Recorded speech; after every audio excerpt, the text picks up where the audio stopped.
Just waiting to try and find a solar flare as Kramer wants to get a ward into the brush, but there's the Impale. Grand Entrance comes down. That's an easy first blood for JVNA. Opportunity for the Afrika Freaks as Tucson moves his way over. Solar flare will need to land as there's the paranoia. Umti gonna take so much damage. He does manage to pick up the dragon, but solar flare is held onto and utilized so nicely. Afrika Freaks, the team fight gods, are gonna get what they can. Teddy. Very even in the distribution. They start up the Drake. It is claimed after all.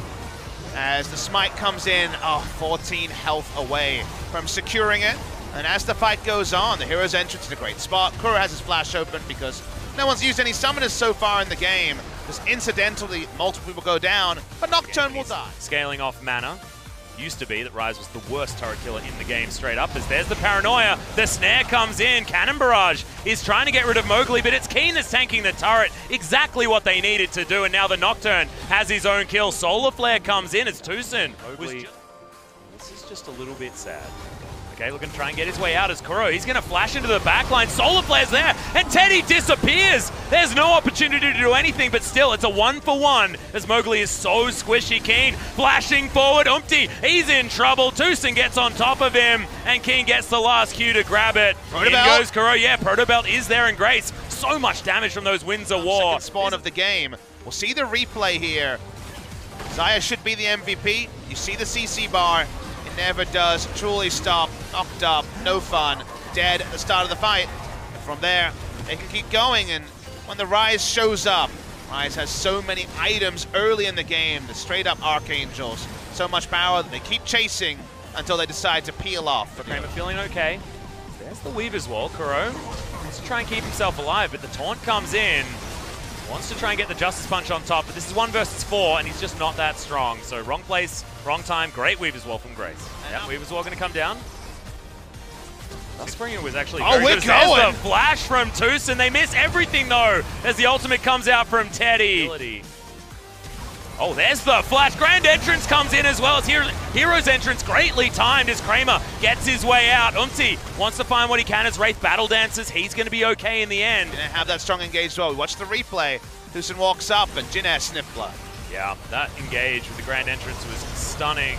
Hero's Entrance was well timed from Kuro, but you get the Impale onto the Leona, and she's just definitely dead. Cleanse battle dance. Long time. Trying to make this play work. Well, Paranoia does come down. Lots of damage availability as the Cannon Barrage is there, but so on. He's running the wrong way.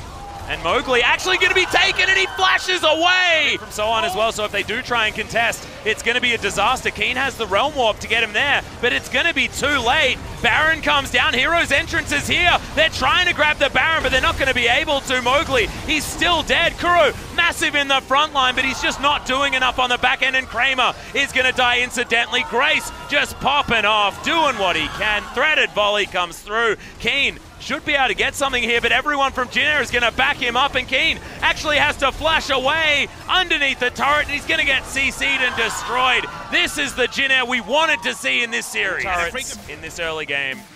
And let's see it. I mean, this was a disaster on the bottom side. Level 16 onto the Gangplank with the Sterix Gauge, so that fear comes through when it comes to hitting spells from the Ryze. Knows the turnaround. Extra damage coming through, just dies to the burn from the Gangplank passive.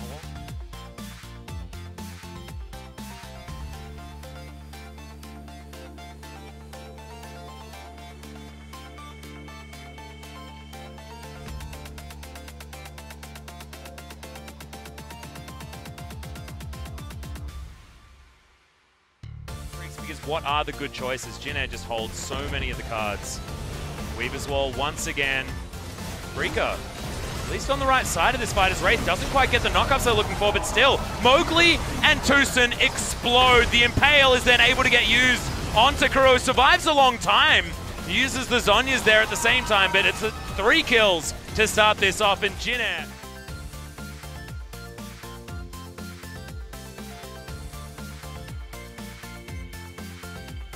You remember, we had the KT versus KSV series last week, which KT went for the Rumble Game 1, very 2017 KT, and then lost the series, 2017 KT style. Atlas, are we seeing 2017 Afrika Freaks happening in this game? Because it was close to a perfect game in Game 1, and then it just got Great youthful exuberance about the Nocturne pick and about the 30 games to dream for week number 8, and we are still on course. Big problem. Banner of Command going to be used as in goes Mowgli once again. Hero's entrance.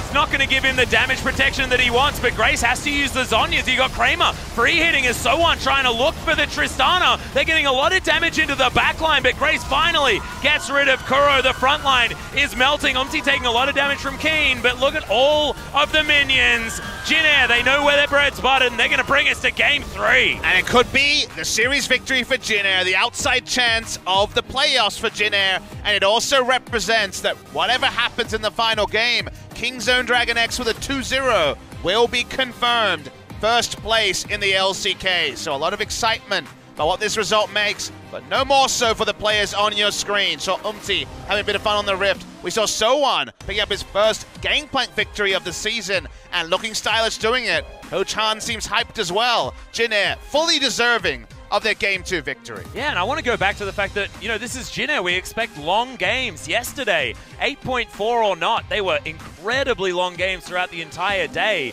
This series has been real punchy. The first time Jin Air was on 8.4, it was back-to-back 28-minute games as well. I'm really glad that they're picking up the pace. They made the Skarner comp work. They were a bit stubborn about it, but finally, they figured it out, and they get to have the momentum moving into Game 3. And Game 3 probably represents some change for Afrika. Spirit was very likely to come in for the third game now that he's seen Umti jungle for 2 games. Maybe take away the Skarner that has been a pick for 2 games. The Talia, the cornerstone of their turret destruction comp. So a lot of great Weaver's Wall positioning behind turrets. There are adjustments to be made, but Jin Air made the smart adjustments between Game 1 and Game 2